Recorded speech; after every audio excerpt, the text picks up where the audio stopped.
Good evening, folks. Welcome to the peak of the season. So we're midway through our season of talks with the History Society. We've had 4, we've got 4 to go. Last month we had John Hutchison, and this month we've got Barry Hutchison, but they're not related. So from one Hutchison to another. Barry is probably known to many of you in the audience as an author, but not just an author. He's got many strings to his bow. He's a screenwriter. He's an author. I was impressed when I went onto his website yesterday, and he has written for the Beano. Is that right? Fantastic. What's the screen? We're in the presence of someone that knows Nasher, which is great. But he's probably... Oh, yeah. That's been on for ages. Oh, there we go. Yeah. That's the point. Nasher. Yeah. Nasher's not there. Bash Street kids are down there. I was asking if this is Eddie Hunter. This is on the top of Old Coal School. Some of you might remember. David McCallum, you might remember that old building. Probably scaled it as a kid. But Barry's going to talk hopefully about his early years, maybe in Coal School. And I'm interested to hear all about his journey from Coal School, Lochaber High and beyond. He's probably... I've known Barry through his JD Kirk series of books, but he's more than that. So not much more than that, but anyway, let's give Barry a good welcome to the society. Thank you, Barry. Thank you very much. Thanks for having me. Yeah, so I am Barry Hutchison. I'm also JD Kirk, as you heard. I'm also Andy Baxter. I'm Odin Redbeard. I'm Armageddon. I'm Will Dare, and briefly, for a short but glorious time, I was the football player David Beckham, and I will talk about that a little bit later on. But yes, I went to Cool Primary School, not a Russian brutalist gulag, which is what that picture makes it look like, but I went to Cool School. I was born in 1978, which seems like a long time ago now. So I went to Cool School in about 1983, I think, 1982, 1983. I had a lovely time in Cool School, and one of my books, one of my children's books, which I'll talk about later on, there was a corridor in Cool School which traumatised me so much that it made it into this horror book, which I'll talk about a little bit later. And then, yes, I went on to Lochaber High School and studied in Lochaber High School until 1995. I was class of 1995. With David, Chris Robinson's son, a good friend of mine, and probably why I got roped into doing this, I think. So I'm going to blame David. David and I, and that kind of class in 1985, I think we saw ourselves as quite a creative bunch. We were always writing plays, and we had a radio show on Nevis Radio until, as I was saying to Chris earlier, we didn't so much as get kicked off as just... outstayed our welcome a little bit, and we had to leave. Did Lochaber High School. It was in Cool School, though, that I decided that I wanted to be an author. There was a little library that was attached to Cool School, and the library's still there, but obviously this building no longer is. But Mrs. McAllister was the librarian in Cool School when I was in primary school. And I didn't actually read many books. When I was young, I used to read comics all the time. I was obsessed with the Beano and the Dandy and Spider-Man and Batman and all that stuff. And the teacher in, I think, primary 4, I think, took us into the library, and Mrs. McAllister was just new to the library at that point, and we had to introduce ourselves to Mrs. McAllister and tell her the kind of books that we like to read. And I was quite embarrassed because everyone was talking about the kind of books they like to read, and I just read the Beano. And I said to Mrs. McAllister, I just read comics and that. And she went, oh, wait there. And she went through the back and came through with this massive stack of Beano and Dandy comics. And she went, boom, there you go, read them. And I would go back into the library every day and read these comics. And I began to read, or looking back, I can realise now she was like a bit like a drug pusher, that she was kind of luring me in with the soft stuff.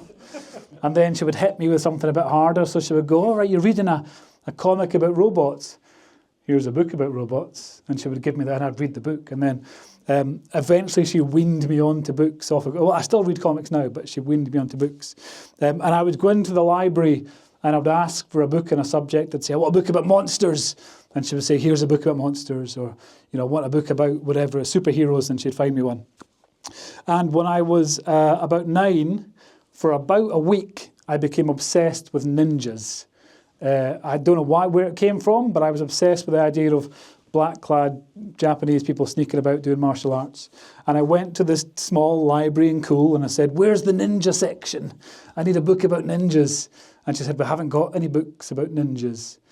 And I felt devastated. I felt crushed, like the library had let me down. And Mrs. McAllister, to her eternal credit, said, but wait there. And she went through the back. And this time she came back through with a notebook and she said, go and write a book about ninjas. So I wrote this bloody awful story about ninjas where everyone got disemboweled. I was obsessed with ninjas and the removal of bowels when I was 9. And I brought it back in to Mrs. McAllister and she read it and then she put my name on the spine of the book and put it on the shelf alongside all the proper books. And you know in movies when there's like the clouds part and there's a big shaft of sunlight comes down and there's a choir of heavenly angels, that's what happened to me in that moment when that book was on that shelf. And I realised at that point that I wanted to write books, I wanted to write stories. And at the same sort of time in class in primary 5, we were doing a project on Roald Dahl. And that was when I realised that author was like a job you could do. And I thought, okay, that's it then. That's what I want to do. And I've wanted to be an author since I was 9, apart from a brief period when I was 12, when I decided that instead of being an author, I was going to be an Olympic gymnast. Despite having no previous gymnastics training whatsoever. And the entire extent of this desire to be an Olympic gymnast lasted for one afternoon when I decided that I would train myself to be an Olympic gymnast. And the way I would train myself was by pushing all the furniture aside in my living room and doing a backflip. So I pushed all the furniture aside. Nobody else was in the house, pushed the furniture aside. I kind of got into that position and I thought, backflip's easy enough, innit? You just sort of jump backwards and flip. It's all in the name. So I did that. I went 3, 2, 1 and I jumped. Or rather, the lower 50% of my body jumped. The top half stayed where it was. So all I did was I brought both knees up really quickly, smashed them into my own face. That's why my nose looks like this now. And I knocked myself into a sort of state of semi-consciousness and was discovered by my big sister a few minutes later when she came home. Much to her amusement, I should say. So, and since then, again, I went back to deciding I wanted to be an author, Olympic gymnast, proving to be a little bit too dangerous. So went through high school, writing every day, always writing something. I was 17 when I decided I was going to write a film script. I was obsessed with films. I wrote a film script called Curse of the Bog Women, which was a comedy horror set in this made-up little village called Glenlackert in the Highlands of Scotland, based on various places around Fort William. I got some interest in that script, and at the same time, I'd sent it to a company in Newcastle, a company called Pilgrim Films, and I said, I've written this script, and they said, we really like it, but we're not really into comedy horror. We want a thriller. Have you written any thrillers? And I said, yep. And they said, great, can you send it to us? And I said, yep, just give me a couple of days to polish it up. So I went away and I spent 3 days writing a script from scratch. A comedy, well, slightly comedy, but a kind of thriller set in Glasgow about 2 brothers who tried to become hitmen, called Making a Killing. And I sent it down to them and they optioned the script when I was 17. And I thought, fantastic! I'm going to live in a golden palace on the moon. Fame and fortune awaits. That company went bankrupt quite quickly, and that film never actually happened, which was unfortunate. But the Curse of the Bog Women script got picked up by an American company. And at that point, I thought, this time, fame and fortune awaits, golden palace on the moon. That company also went bankrupt soon after that. But I'll talk a bit more about what happened between those points in a minute. But while all this was happening, the Highlands and Islands Film Commission was launched up in Inverness. And I was invited along because I'd written these film scripts had been picked up, and I was invited along to the opening of the Highlands and Islands Film Commission. And I only really remember this thing today when I was preparing for this. The launch event was like a sort of kind of wine and cheese and biscuits and all that stuff, a sort of nice little mixture, and there was lots of different people there, and there was people from the Highland Council, and there was people from different organisations, and I was standing, feeling a bit out of place. I was only, 18, 19 at this point, not quite sure what I was doing. And someone from the Highlands and Islands Film Commission came over and said, "I'm so glad you could make it." And I went, "Thanks very much." And she said, "Do you mind if I get my picture taken with you?" And I said, "If you want." So I stood with this woman who I had no idea who she was, and I got my picture taken. And then she said, "Oh, that's amazing, thanks very much. Is this your first time in Scotland?" And I said, No, I live here." And she went, "Where do you live?" And I said, "Fort William, I just came up today for this." And then she looked at me for quite a long time, and then she went, "Oh," and then just walked off. And I've still got no idea who she thought that I was, but she clearly thought I was somebody. So, but anyway, the Curse of the Bog Women script, it was a comedy horror about these monsters that rise out of the bogs in this little fictional village called Glenlackert. And the company that bought this script decided that the way to kind of raise interest in the film and help raise finance for the film was to create this this website for this fictional village, and the website would be like just a local community website and would sort of pretend that this village was a real place. So I wrote all the content for this website, and it had sections like Learn the Highland Tongue, which was essentially just me swearing in a broad accent. It had the Pig and Bicycle webcam, and what we did there was the Grog and Gruel pub in Fort William.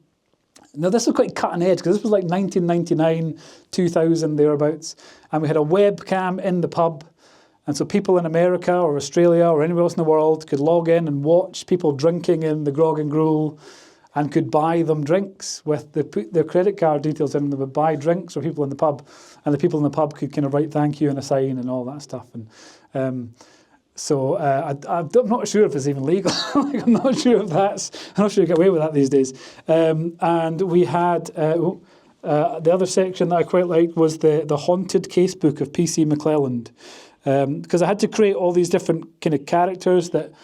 There was characters in the script, and then I expanded it out, and I created 67 different residents that lived in this town, and they all had a little section on this website, which I was updating on a daily basis and almost having a breakdown doing. The Haunted Casebook of Constable McClelland was a section. Constable McClelland was the local police constable, and he was fascinated by the supernatural. And he had this section. I'm going to read the little intro to the first one, which I must have written when I was 18, I want to say. As a child growing up in Glenlackert, life was peaceful and carefree, with no crime to speak of, and a great feeling of community spirit throughout the place. There was, for the youngsters and adults of the village alike, nothing to fear. Or was there? Were the wretched undead gathering around and below Glenlackert, biding their time, waiting for the right moment to rise up and overthrow the living? Put simply, the answer is no. But one important fact remains. They could have been. And it was just a series of him speculating wildly about things that might have happened in the village but never actually did. So did that section. But the main section of the website was the Glenlackert Star, which was the sort of the Lochaber news of Glenlackert. And it had headlines such as "Fence Broken," "Local Bins Nearly Blow Over," "Elvis Haunts Local Man's Chimney," which I quite enjoyed, and then "Christ Found in Potato." A headline which changed my life, almost ended my life, I think, but it was a little story, a little bit of space left in that issue that I was writing, and I didn't know what else to write. It was raining outside. I usually went outside and took photographs and used those. It was raining outside. I didn't want to go outside. So what I thought I would do was I would cut open a potato and draw a very obvious Jesus face inside it, up the top there. And the joke was that this man who found it, this guy Hector who found this potato, was charging people 20 quid a time to come and look at it. The joke was this man was a charlatan and he was just conning people out of this thing. At that point, we were one of the most popular websites in the UK. We had 1 million visitors a month in 2001 at that point.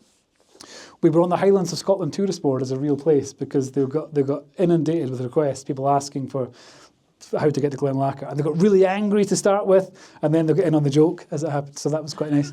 But I got lots of people emailing me saying, this man Hector is, some people saying he's conning people. Nobody's saying he was fictional. People saying he's conning people. People saying he's an idiot. And then people telling me that I was going to burn in hell for drawing a face in a potato. And then the death threats started coming from mostly from Americans. So we ended up, despite the death threats, the Spud of Christ ended up running for quite a while. And that potato lasted for about 2 years, weirdly, untouched. And then eventually, after about 2 years, it inflated and exploded. Much like Jesus did, I suppose. I don't know. So that was the Spud of Christ. That website lasted a couple of years. Shortly after the Spud of Christ exploded, the company went bankrupt, as I say, and the film never quite happened. But it was an interesting few years while it lasted. After that, I found myself in a situation where I'd made 2 film companies bankrupt, and I thought I need to stop doing this before I single-handedly bring the entire industry to its knees. And I ended up getting some proper jobs. And it turns out that I'm not very good at proper jobs. And I went through about 14 proper jobs in 8 years, getting fired from most of them, I think, just because I tended to daydream quite a lot. My kind of last, well, not quite my last proper job, but I had I made wedding videos. I made wedding videos for a little while. And they were quite good. I quite liked video production and all that stuff. And then I made my final wedding video was for an American couple. Lovely couple. We were getting married in Skye. And something went wrong. I'd love to blame the technology, but it turned out that when I was supposed to be hitting record, I was hitting pause. And when I was supposed to be hitting pause, I was hitting record. So the finished production, essentially, there's a lot of just stuff milling about in a church, and then off. Then footage of my feet going to the car, an extended sequence where I ate a Twix, me driving to the next venue, and then getting ready for speeches at the thing, and then ding, ding, ding, ding, ding, off.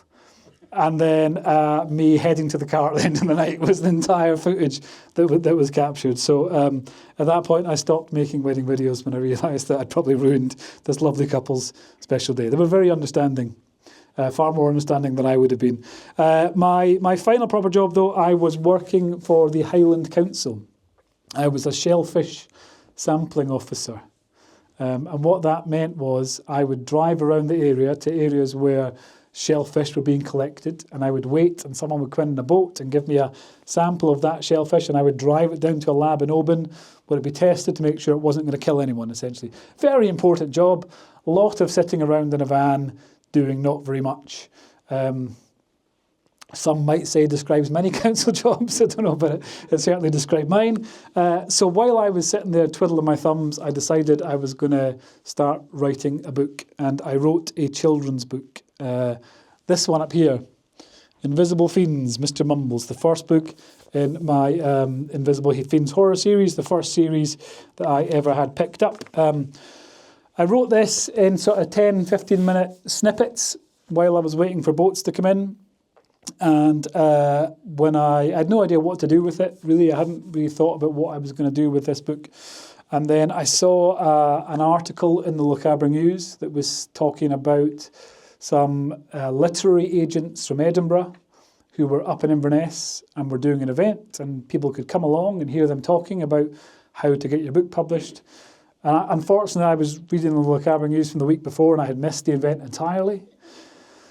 But they were doing a sort of competition thing that if you submitted your manuscript to them, they would read the first sort of couple of chapters, and 10 winners would be selected, and those 10 winners would get full feedback. They'd read the full manuscript and they'd give them feedback on how they could improve it and make it ready for publication.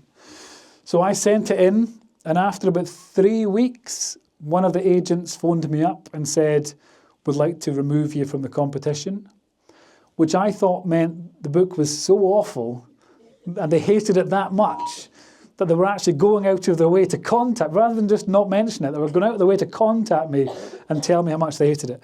And then it figured out after a little while that they meant that they really liked it and they wanted to see if they could publish it. So they signed me up, and then they took it to HarperCollins, and HarperCollins said, "We really like it. Can you do 6 of them?"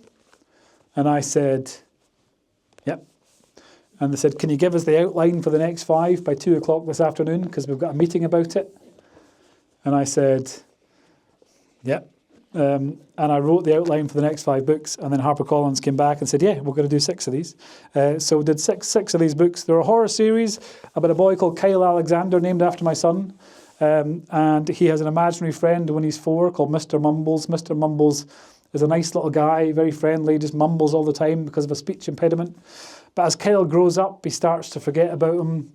But Mr. Mumbles doesn't forget about him. And on a really stormy Christmas day when Kyle's 12, Mr. Mumbles comes back and tries to kill him in a variety of horrible ways. My proudest achievement is that the 4th book in this series, Doc Mortis, is so scary, it's illegal to own it in Germany. So that was the Invisible Fiends book, and that was kind of the start of my children's writing career.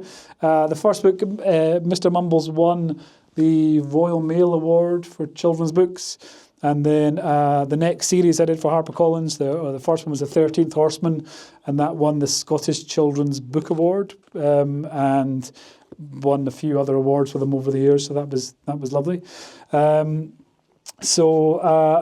In total, I wrote about 180 children's books over 10 years under a variety of names. The reason it was under a variety of names, some of them that I mentioned at the start, was that publishers, because I wrote really quickly, publishers didn't want me in competition with myself. So if I was writing for HarperCollins, then Penguin Random House or HarperCollins didn't want Penguin bringing out a book under my name, because then I'm in competition with myself. So I wrote all these different series under all these different names, most of which I've forgotten about, to the extent that I got an email today from a publisher that says, "Oh, these books called," what are they called? The Creeper Files, which said they're kind of going out of print now. Do you want some of the leftover stock? And I have no recollection of writing those books whatsoever. I had to go back through my emails and go, I wrote them in 2012 or something. So I did a lot of these books, including this book set at the David Beckham Academy. This is when I was David Beckham, when I was pretending to be David Beckham. I did a lot of kind of ghostwriting work. So this character here is called Ben 10. My son was obsessed with Ben 10 at that point, and a publisher, Egmont, says, "Do you want to write these books?" So I wrote those. The David Beckham Academy one is an interesting story, which I'm not legally supposed to talk about, but I'm going to anyway. The way this series worked, shimmy over there a little bit, was David Beckham's team, apparently including David Beckham himself, got together and said, "We want to do a series of books set at the David Beckham Football Academy." Essentially, I think, as a marketing tool for the Football Academy. But they came up with the concepts of the books. They came up with the whole plot, said, "This is the storyline, I just need you to go and write it. And we'll pay a flat fee." And because I was skint, I was happy to do that. And the outline they gave me said it's about 2 twins. One of them is really good at football. One of them is really bad at football. They go to this football school for the summer, and there's a bully. And the brothers, who don't get on that well, team up together to overcome this bully, and they then play together on the field, and everyone lives happily ever after. And I thought, fine, not a problem, I'll write that. So I wrote that, and I sent it in to them, and then after a while, they came back and said, right, the sort of behaviour this bully's demonstrating here, he's physically pushing these kids around, we can't have that. That wouldn't happen at the David Beckham Academy. Change that. So I went, all right. So he'd no longer, in the next draft, he no longer pushed them around. He just sort of verbally abused them a bit, gave them a bit of cheek. And they came back and said, verbal abuse would not be tolerated at the David Beckham Academy. Change that. So I went, all right. So in the third draft, the brothers are in the kind of canteen, and he sort of just gives them a bit of a dirty look on the way past. And they went, that sort of behaviour would be picked up upon at the David Beckham Academy and stamped out. Change it. So for the next draft, I thought, right, I'm just going to see what happens here. And the bully kid does nothing whatsoever to them. And then at the end, they basically tell him to sling his hook. And so he's like, wants to play with them, and he's not done anything wrong through the whole book. He's been quite nice. And then he's like, let's go and play, lads. And they're like, jog on, you're not playing with us. And they went, perfect. So that book makes no sense whatsoever. And I got asked to write 5 more books in the David Beckham Academy series, and I politely declined. So I did a lot of this ghostwriting stuff. But I also did children's authors. People think children's authors are minted because, J.K. Rowling is very rich. And most children's authors make tiny, tiny amounts of money. I think the average author earning in the UK now is £7,000 a year, thereabouts. Children's authors often quite less than that. So I made most of my income, as most children's authors do, by public speaking. So I would do libraries and schools and festivals, and the Scottish Book Trust has like a fund where they will pay authors to go in and talk about all this stuff. And so that's how most of my income came from at that point. One event or 2 events very quickly I will talk about that stand out from that time. One involved Ben 10. I was doing an event in St Andrews, a book festival there, to talk about my Invisible Fiends horror series, a horror series for kids kind of 12 years old, thereabouts. And they said, see, when we're promoting it, can we mention that you wrote the Ben 10 books? And I said, yeah, that's fine, no problem. A TV series aimed at 5-year-olds, I should stress. So I turned up on the day, and they went, great news, your event's sold out. And I went, oh, that's good. And then they showed me the programme, and in the programme, it said 2 p.m, meet TV's Ben 10. An animated child. And the room was filled with 100 4- and 5-year-olds in full costume, dressed as aliens, who all immediately started crying when they realised that an animated 10-year-old was not going to come out and entertain them, but instead an approaching middle-aged man was going to come and talk about how good books are and about his horror series.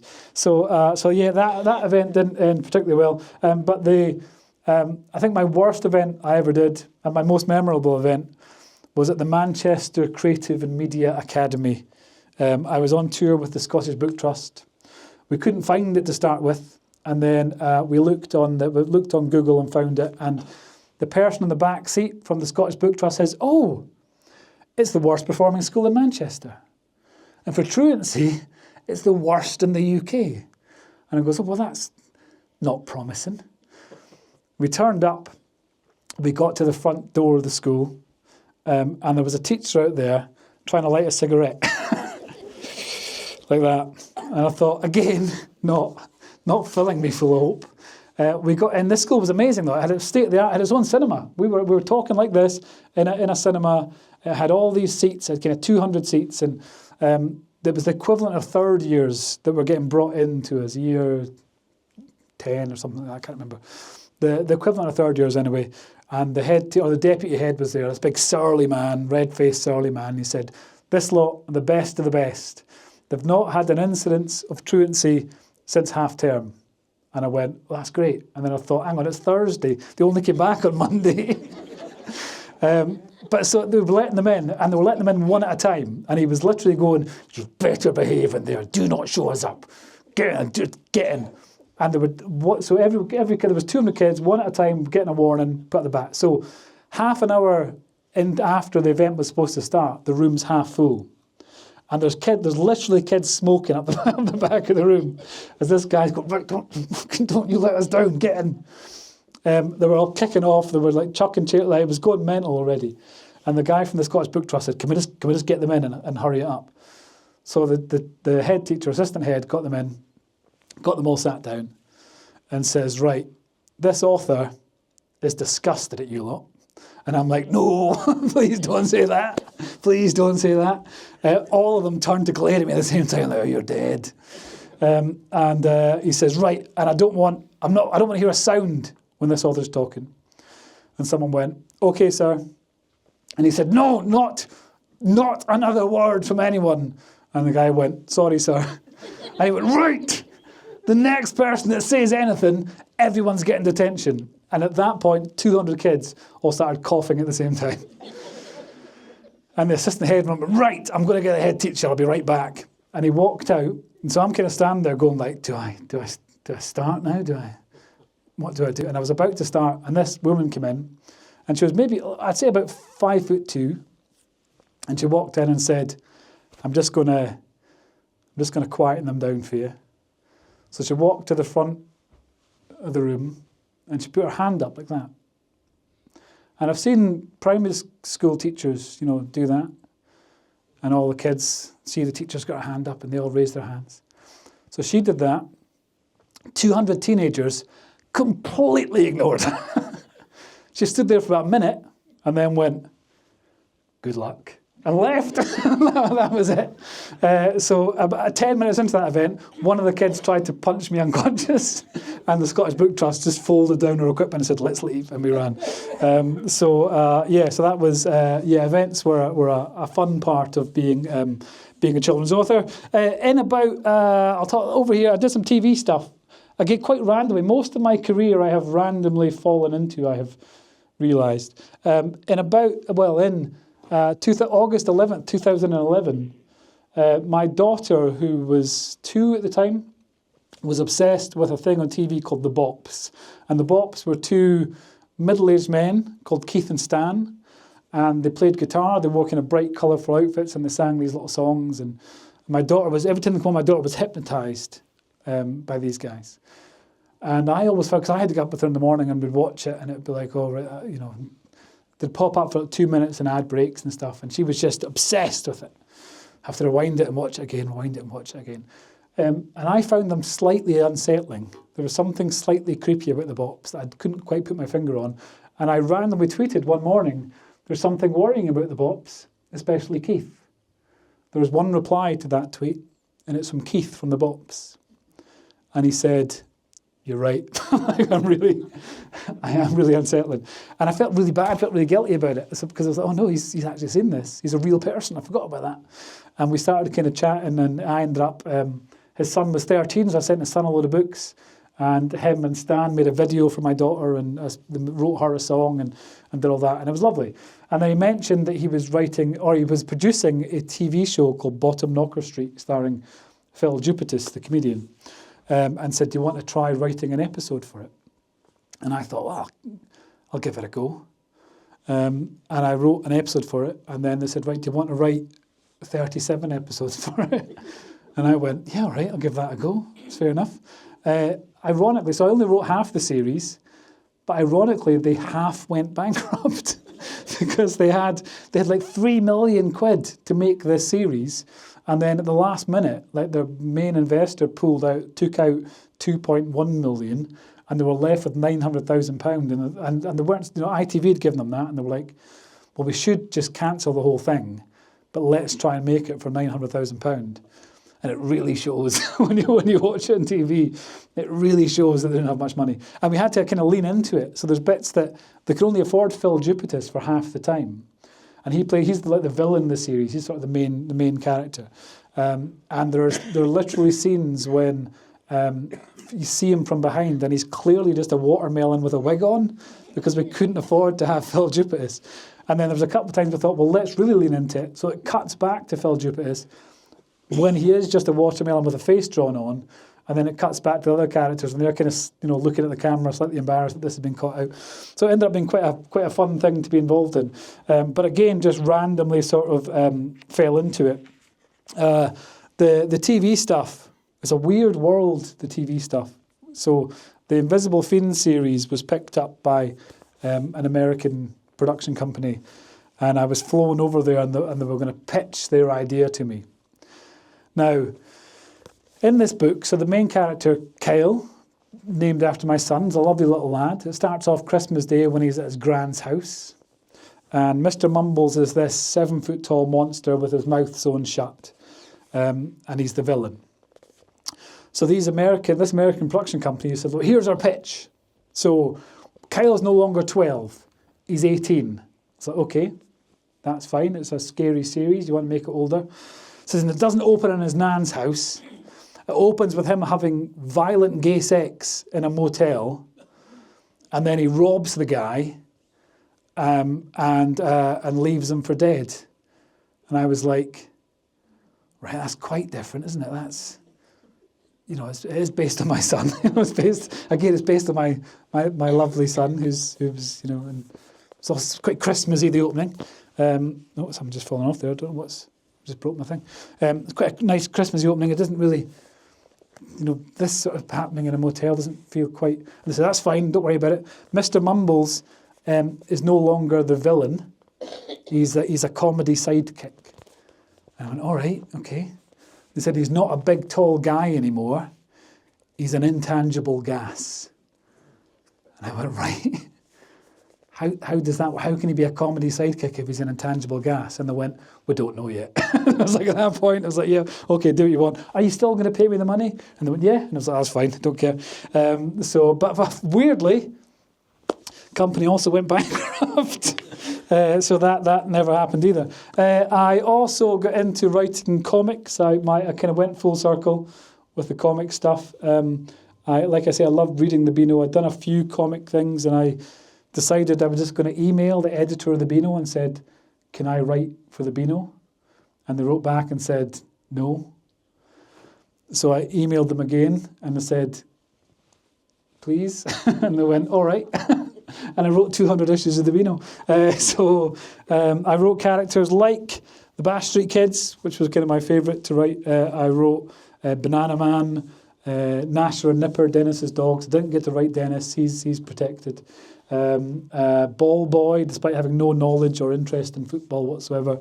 I wrote 200 issues of Ball Boy. While I was doing the Bash Street Kids, the Beano was going through a bit of a rebrand, and it was trying to kind of modernise itself, and it was going, we want to be kind of a bit more inclusive and stuff. So I got this breakdown of the characters, and it said, this guy here, don't remember the Bash Street Kids, this guy's name was Fatty. And then you've got like Spotty and Danny and Plug. But Fatty, they said, don't worry, the kids aren't being cruel to him by calling him Fatty. That's his name. Which I think is worse. Surely, if you're the parents of a child, you don't call that child Fatty. But so I did 200 odd issues of the Beano until I ran out of stories for a boy that just really likes football, which is the main character I did. I kept trying to put in new stuff to Ball Boy. If you don't know about Ball Boy, he's a kid who just likes football. That's his entire gimmick. Banana Man is a superhero, transforms. Ball Boy just likes football. And I would try and go, right, he's going to the future. He's doing this. And they went, no. He just likes football. So I had to try and think of 200 stories for a kid that just likes football. And then when you did one, they would go, actually, a very similar story happened in the 23rd issue in 1986. So we can't have that. And it's like, I'm pretty certain none of the kids who are reading this issue are going to think, hang on a minute, didn't this happen in 1986? So it eventually got quite difficult to be keeping up doing the Beano and the Bash Street Kids. And at that point, anyway, I had been invited up to talk at a school in Elgin about how kids could publish their own books. And I had no idea how kids could publish their own books. As far as I knew, you typed a book out, you emailed it to a publisher in London. Sometime later, a book appeared in the world. That was my entire understanding of the process. But the school was offering to pay me money to go in, and I really could have used the money. So I thought, yeah, I will learn how to publish my own books. And I wrote a book called Space Team, which is this novel here. And I wrote this book in 3 weeks from start to finish. The only reason I wrote it was because I thought I will try publishing it on Amazon Kindle, which is free to publish on. And if I can do that, then I know how the process works. And I can go to Elgin and I can tell these kids how they can publish their own books. So I published this on Kindle. I went away on holiday. When I came back from holiday, it was outselling all 180 of my children's books combined. And I thought, I now write Space Team for a living. This is now. And I wrote 12 Space Team books. And I wrote the Dan Deadman spin-off series, which is up here. And then I wrote the Sidekicks comedy superhero series. These were all self-published. And by the time the third book in this series was out, I was earning more in one day from these books than I was earning in 6 months from 180 books published by HarperCollins and Penguin and all these people. The difference being that, when you get a $6.99 book published by HarperCollins, I take about, that book sells, I make 7 pence from that sale. On Kindle, if a book sells at like $2.99, I make £2.20 from that sale. So you don't need to sell as many to make more money. So I was doing the Space Team series and the spin-offs, having a lovely time. We did them in audiobook, we did them in all that other formats, paperback and ebook and all that stuff. And then in about 2018, this was 2016 that Space Team came out. And about 2018, because I wrote those 12 books in the space of like a year and a half, 2 years. I write very quickly. My wife freaks out because I have like a part of my brain that's just dedicated to writing, so I can type stuff and hold a conversation with her at the same time. And it's not gibberish. The conversation is, but the typing stuff's not. So I'd done that really quick. 2018 thereabouts, I had an idea for a crime book, and the idea came about. My daughter and I took our dog Quinn, golden retriever, for a walk up Leanican Forest. We were up along the big sort of forestry path. The dog ran off into the trees, wouldn't come back when we shouted. My daughter, who was about 7 at the time, was terrified something had happened to the dog, and I kind of looked. I could see half a mile either direction. There was no one around. I said, right, you wait here. I'll go in and find the dog. I went in, eventually found the dog, came out, and my daughter was gone. And I immediately thought, my wife's going to kill me for this. And I got into a panic. I started shouting for her, and it turned out she was hiding behind a bush, thinking this was hysterical. But as I got more and more frantic, she was starting to think, I could be in trouble here, so I must continue to hide for as long as possible, because that will make it better. So eventually she popped up, and thankfully she was fine. But on the drive home, I thought, well, what would have happened if she wasn't there? What would have been, if I'd gone home and had to say, right, we need to call the police, I don't know where she is. What would have happened following on from that? And by the time I was kind of home, this idea for this crime novel was in my head. But I didn't write it straight away, because when it comes to things like research, I'm naturally quite a lazy person. And I couldn't be bothered looking into police procedure and all that stuff. How does an investigation work? And I was too lazy to do it, essentially.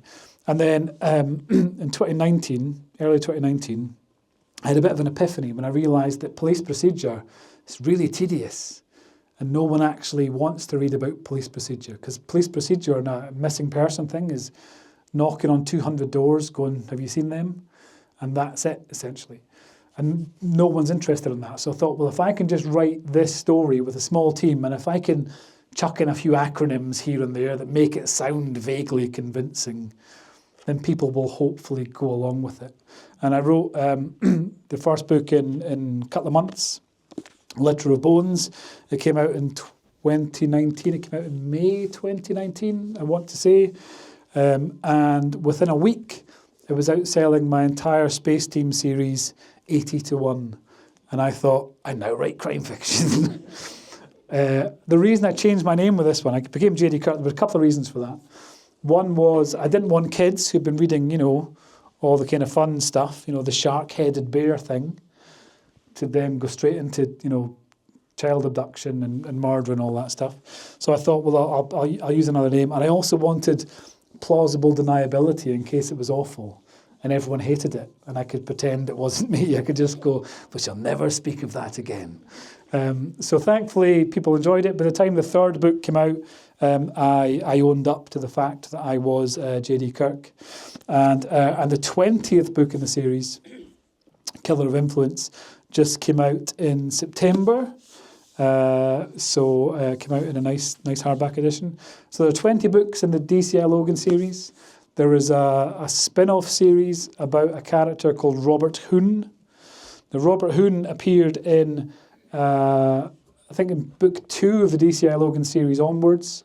And really, he was just supposed to be like an unpleasant boss character. You know, that sort of, you know, in Cagney and Lacey, there was the wee sergeant that used to always like give them grief. I thought just him, but Scottish and swearing a lot. That was the entire thought behind that character. And then I started getting emails from readers. Up to about 500 emails a week were coming in from people who wanted to either tell me how much they loved Robert Hoon and how much they detested Robert Hoon. And it was pretty much a 50-50 split. People would literally go, I skip over the bits he's in because I find him so awful and obnoxious and horrible. And some going, I love this man and I want to, you know, move in with him. And some people told me things they wanted to do to him which made me blush, quite frankly. Some people have a very vivid imagination. But I thought, right, well, I'm going to make you like him and I'm going to give him his own series. And I decided to write a trilogy of books about Robert Hoon. And the first one was called North Wind, and the second one was called Southpaw, and the third one was called Westward.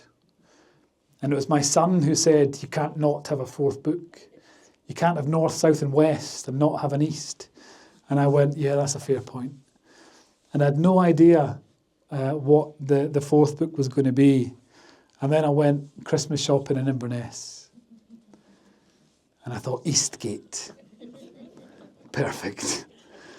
And I decided the book was going to be about a set at Christmas and it was going to be about a terrorist takeover of the Eastgate Centre in Inverness. And I got in touch with the manager of the Eastgate Centre and said, I'd like to come and look behind the scenes and, you know, all the little hidden passageways and all that stuff. And I'm writing this book and this is what it's about. And, you know, is that okay? And the manager went, yeah, absolutely. Come up anytime. Just let me know when you're coming up. I'll show you around. And I went, great. And then I was heading up to Inverness one day. I was going to have a couple of hours free. So I emailed her and said, I'm coming up tomorrow. Can you show me around? And she said, I'm not going to be here tomorrow, but I'll get my head of security to show you around. So I went, cool, that's perfect. So I got there and I said, hello, how are you doing? I'm Barry. And he says, great, I'm showing you around. And he took me around. He said, where do you want to go? And I said, let's go up on the roof. You know, there's the big window overlooking like the food court and stuff. And now I assumed that he knew why I was there. It turned out that wasn't the case. So when we were up on the roof and I said, this is amazing. If I had a sniper rifle, I could take out anyone sitting in the food court. And he went, sorry, what? And I said, if I had a sniper up here, if I had a sniper, I could, what a vantage point I'd have. And he went, yeah. And then we were downstairs and said, see if I put bombs on these doors, no one could get out. And he was like, yeah, I suppose that's what are you here for, by the way? And I said, I'm writing a book. And he went, oh, thank God for that. So that was the Robert Hoon series. There are now 5 of these. I did a 5th one just to make matters worse. I did Eastgate, and then I did Stateside when he goes to America, which is over here. And this one last month won the Kindle Storyteller Award down in a big ceremony in London, so that was nice. Out of 35,000 books that were entered, that one won. So that was my first award as JD Kirk, which was lovely. I also do a spin-off. I'm going to stop talking a minute, let you guys ask some questions. I do a spin-off series called the D.I. Heather Filson series. Another character that everyone hated, so I decided to give her own series. And this book, this series, weirdly, is being turned into a video game at the moment, which is very odd. I also do a lot of random stuff around, because I cross over things that I like doing. So I like writing comics. I like writing the crime fiction. The Robert Hoon series, he has a sister called, he's Robert Hoon, he has a sister called Roberta Hoon, and they're both kind of equally aggressive and foul-mouthed. And I decided it would be funny to do a little comic strip, a little parody of the Bruins, but the Hoons. And it was, I wrote this little script out, and there was a group on Facebook for people that had written comics could find illustrators to work with. And so I said, right. And it's all over the world, this group. People in America, people in, Malaysia, people in Australia, all over the place. And I said, right, it's this quite niche Scottish series called The Bruins, black and white, and this is what it looks like, and I'm looking for someone that can replicate this style. And the first reply I got was a guy called Stephen White, and he said, I drew the Bruins for 16 years, I can do it if you want. I was like, oh, great. So that's where the Hoons came from. So we now do this every Christmas, a little sort of freebie for my readers. They can read a Hoons strip. So at the moment, we're kind of back to doing some film stuff, trying not to bring companies to their knees. But my first feature film went into production in Serbia in July, August. It's in post-production at the moment. So far, so good. The company is still solvent, so that's nice. And it's a horror film about a group of co-workers that go on this team-building exercise, this hike, and they wander onto a military testing site and are hunted by this AI-controlled drone that evolves and just tracks them and kills them all off, basically. So that's in post-production at the moment. And I don't know if some of you might have seen, and I'm going to put the trailer up in a second and then we'll do some questions. I did a trailer for a film called Midges. And Midges came about, I was in my Facebook group for the JD Kirk books. I thought, why has there not been a film about, the worst Scottish monster of all, the Midgie? And I put this little post up about it, and suddenly the BBC got in touch, and I was talking to radio stations, everything all over the world, and we put this, a director got on board, producer and all that stuff, and we put this trailer together for Midges. And I will show you, I'll stick it on, if I can remember how to do this.